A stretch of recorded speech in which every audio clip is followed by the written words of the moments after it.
Hey friends, if you encounter the issue where Windows Store cache may be damaged in Windows, then please watch this video. I will guide you through the resolutions. Now we will have to stick to two resolutions only.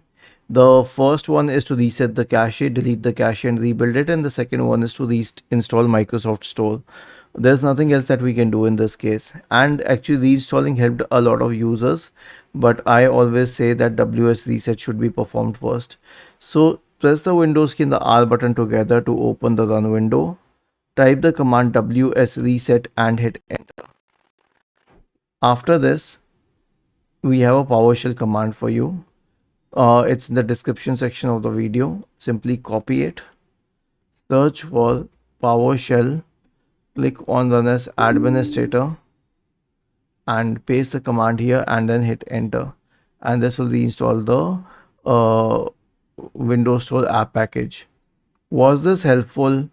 If yes, then please subscribe to the channel, and if not, then let us know in the comment section of the video on how we could help you further. Thank you for watching this video and have a nice day.